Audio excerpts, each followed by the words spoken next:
Mirëmjes gjithëve, mirëmjes. Mirëmjes dhe doja vetëm t'ju falenderoja nga thellësia e shpirtit që jemi prerë këtu bashkë.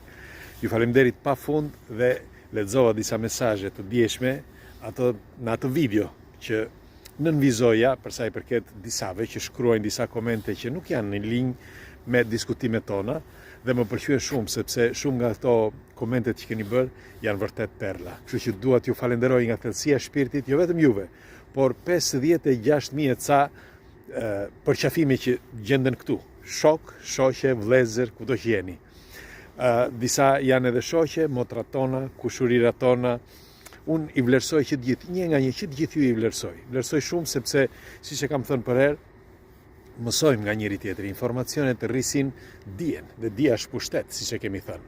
Kështu që unë nuk kam gjë tjetër veç se ju falemnderit pafund. Nuk fjeta mirë sonte. Sot jam në Bologna, por jam përsipër, sepse erdha për punë, do mbaroj një punë për 2 ditë, pastaj vinë festat. Dhe kështu që jemi edhe me familje, kështu që bëjmë edhe festat njëkohësisht, kështu që kush i feston këto festa, ju uroj dhe juve festa të bukura. Do dëgjojemi sërish, por doja që t'ju uroja në këtë video, sepse dua t'ju falenderoj, sinqerisht t'ju falenderoj.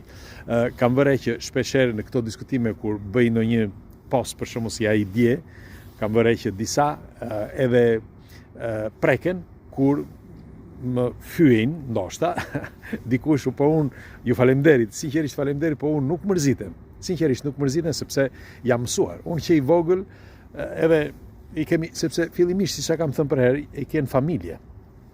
Kështu që të parët janë ata që të krijojnë probleme. Pastaj janë shokët, shoqëria, miqt, kudo që je.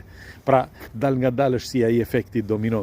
Kështu që jam mësuar me këto. Megjithatë doja t'ju thosha që më vjen keq ndonjëherë sepse unë nuk dua që